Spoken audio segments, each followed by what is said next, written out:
33 partis politiques au total a signé à ce jour la charte de bonne conduite des partis politiques. Cette charte est un cadre régissant les comportements des politiciens et des partis politiques. Or, elle ne semble pas avoir d'impact réel sur les comportements politiques dans le pays.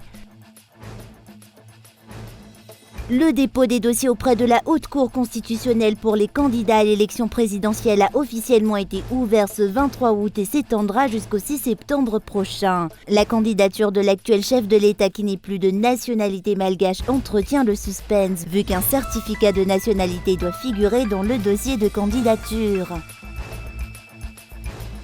À la une de l'actualité internationale en Inde, l'Inde s'apprête mercredi à faire atterrir la fusée non habitée sur la Lune. Un moment historique pour le pays le plus peuplé du monde qui espère rejoindre le club très fermé de ceux ayant réussi un alunissage contrôlé 4 ans après une tentative ratée.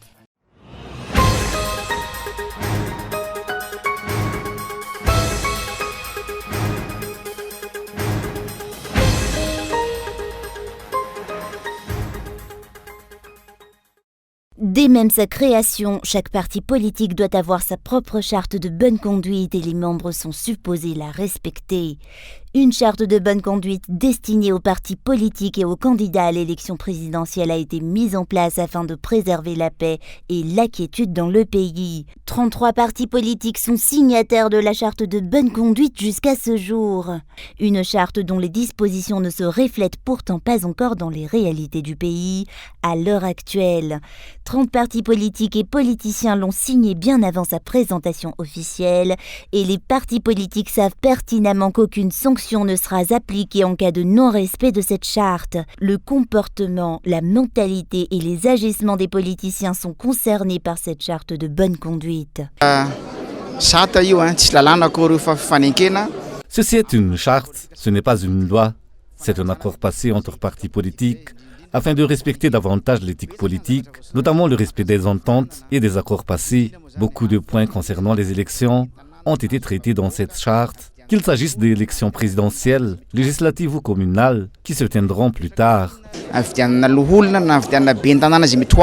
Certains partis politiques signataires se sont juste contentés d'apposer leur signature vu qu'ils savent qu'aucune sanction n'est prévue en cas de non-respect de cette charte. Ceci n'est qu'une signature. Il n'y a pas de force d'exécution en charge de son application. En dépit de cela, j'ai participé à cette charte, vu qu'elle est très bien structurée. La bonne conduite et l'intégrité ne doivent en aucun cas dépendre de la signature d'une charte selon le parti Malagas Mialamieng. Le parti MMM figure parmi les partis fondateurs de cette charte de bonne conduite, mais a choisi de ne pas faire partie des signataires, vu que ce parti politique existe déjà pour le respect du caractère sacré de la démocratie, le respect de la bonne conduite et la mise en place de la transparence.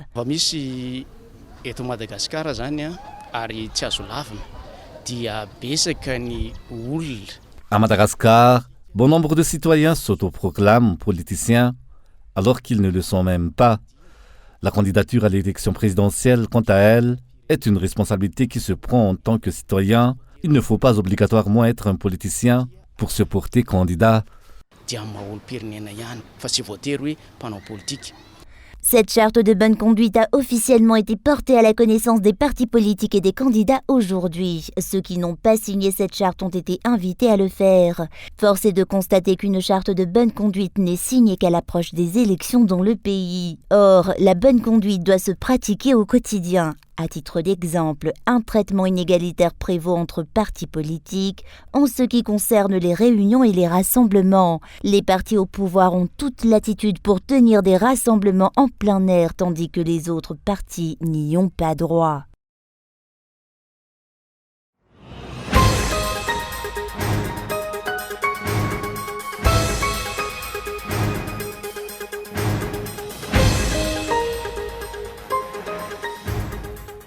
Le dépôt des dossiers auprès de la Haute Cour constitutionnelle pour les candidats à l'élection présidentielle a officiellement été ouvert ce 23 août et s'étendra jusqu'au 6 septembre prochain.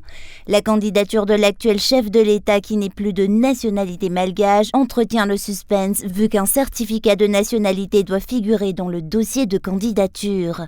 Les politiciens qui se sont exprimés aujourd'hui jugeront à travers ce dossier de candidature l'impartialité ou non de la HCC. La HCC ne devrait pas recevoir la candidature de l'actuel chef de l'État, mais nous osons espérer qu'il aura la sagesse de ne pas se présenter pour éviter les problèmes dans le pays et le scandale qui fera écho dans le monde entier. Il est toutefois difficile de le croire. Le peuple et l'histoire jugeront. Le monde entier va juger de l'impartialité de la HCC si elle est soumise à des directives ou si elle agit selon la Constitution. Tous ceux qui sont responsables des éventuels problèmes dans le pays récolteront les fruits de ce qu'ils ont semé.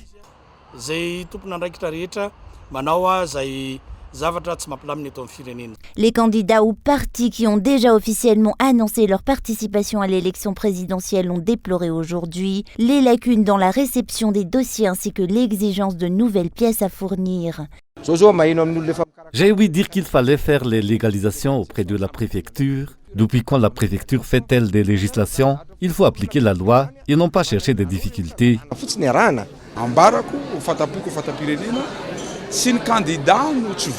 Les candidats sont prêts, mais c'est l'exécutif qui n'est pas prêt. Il y a des candidats qui veulent verser leur caution, mais l'exécutif n'est pas prêt.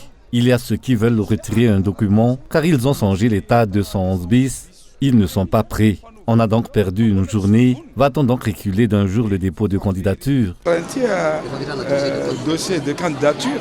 Le premier tour de l'élection présidentielle se tiendra le 9 novembre. Les deux premiers candidats qui auront obtenu le plus de suffrages exprimés s'affronteront lors du deuxième tour du scrutin le 20 décembre, dans le cas où aucun d'entre eux n'ait obtenu la majorité absolue, soit 50% des voix plus une au premier tour.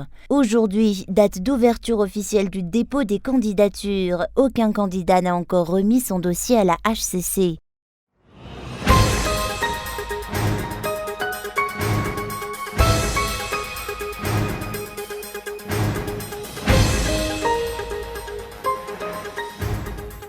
L'ambassade de l'Ukraine à Madagascar, qui célébrera demain ses 32 ans d'indépendance, lance un appel à Madagascar pour le respect de la Charte des Nations Unies et des nombreuses lois y afférentes. Un appel à l'arrêt de la guerre russo-ukrainienne, mais aussi une condamnation de la Russie et la volonté de tendre la main à l'Ukraine pour que ce pays puisse continuer de fournir de la nourriture à plusieurs pays du monde. Telles ont été les requêtes qui ont émergé de la visioconférence qui s'est tenue avec l'ambassade ukrainienne ce matin. Une visioconférence qui a vu la participation de plusieurs pays, dont l'Union européenne, l'ambassade française, l'ambassade britannique, américaine et allemande. L'Union européenne a maintenu sa condamnation de la Russie lors de cette visioconférence d'aujourd'hui. L'Union européenne, vous savez, continue à condamner cette agression. Elle ne soit pas les seuls puisque la Cour pénale internationale a également émis des mandats d'arrêt internationaux. Donc ça, il faut le rappeler, c'est important. Et nous ne pouvons que déplorer aussi la sortie de la Russie de l'initiative sur les céréales de la mer Noire. Et nous continuerons à aider les pays partenaires en matière de sécurité alimentaire. La 32e année d'indépendance de l'Ukraine sera célébrée demain 24 août 2023. Ce pays approvisionne en nourriture de nombreuses nations. Plus de 33 millions de tonnes de pois secs produits par l'Ukraine ont été envoyés dans plus de 45 pays en 2022.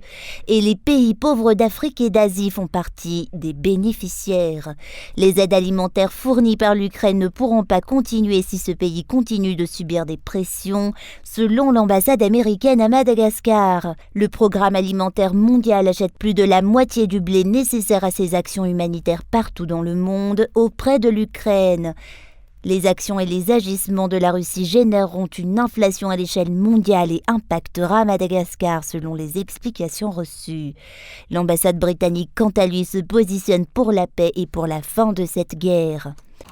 The United Kingdom Le Royaume-Uni continuera de faire de son mieux afin d'aboutir à la paix et pour exercer une pression sur la Russie et le président Poutine pour qu'il cesse cette guerre qui ne sert à rien et qui pourtant est remplie de violence et de barbarie. To end this brutal, cruel, illegal, unnecessary war.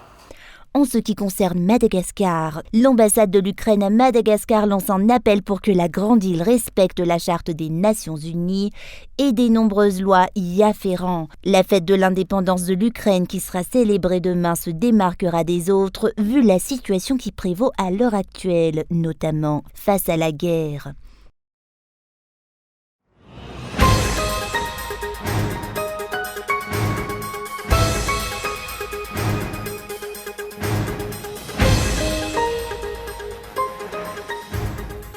La Haute Cour constitutionnelle n'a pas osé se prononcer sur la perte de nationalité malgache du président Andrzej Wajda, dénonce Fanny Swirnev, suite aux réponses de la HCC face aux requêtes qu'elle a déposées au niveau de cette juridiction.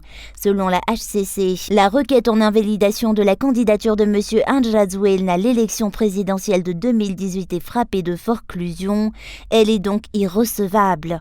Aucun décret n'est nécessaire pour la perte de nationalité malgache du président Rajoelina, a-t-elle expliqué ce jour, vu qu'il a déposé une demande de naturalisation en étant majeur. Nous n'avons pas demandé à la HCC d'attester que Andrzej Wajda ne jouit bel et bien plus de la nationalité malgache. Nous avons demandé une invalidation de la candidature de Andrzej Wajda à l'élection présidentielle de 2018, vu qu'il est dépourvu d'une nationalité malgache, et nous avons prouvé ce fait. Le fond de la requête déposée n'a pas été traité par la Haute Cour constitutionnelle, dénonce cette juriste. La HCC a esquivé et a détourné la plainte selon les explications.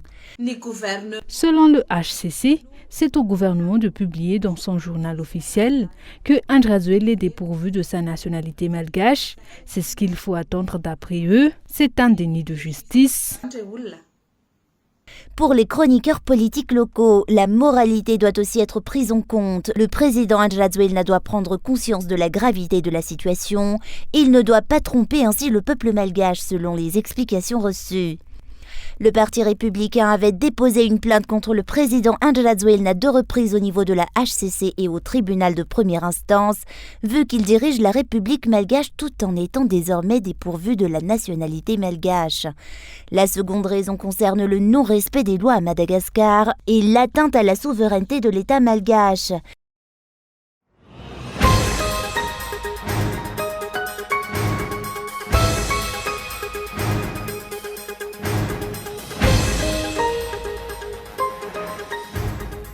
La population du district d'Avarajan s'est bousculée pour se procurer des fournitures scolaires à bas prix, organisées par le VMMM, Vevav Malagas Miaramieng. La majorité des parents n'ont pas encore pu se procurer les fournitures nécessaires de leurs enfants.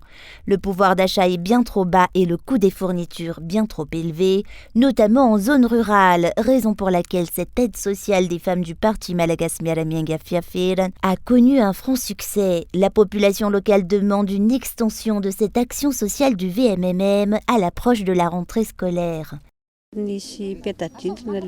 Nous avons lu une affiche qui disait que des fournitures à bas prix étaient disponibles.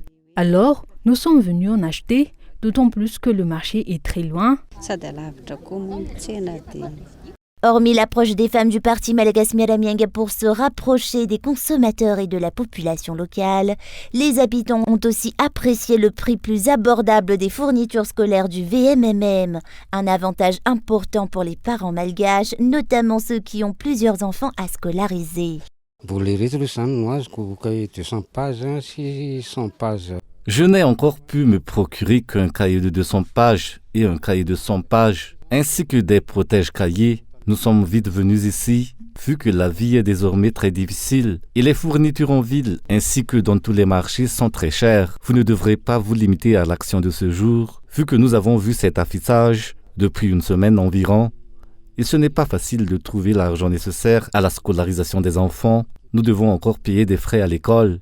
L'argent dont nous disposons aujourd'hui était alors insuffisant pour les fournitures scolaires. Nous souhaitons que vous puissiez encore revenir plus tard.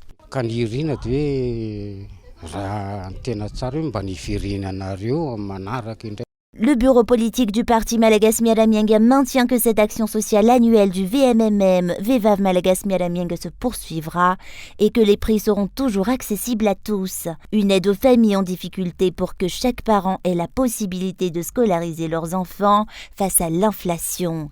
Toujours dans le but d'aider et de soutenir les familles en difficulté, la vente de fournitures scolaires à bas prix afin d'aider les parents à l'approche de la rentrée scolaire se poursuivra dans de nombreuses communes selon les responsables.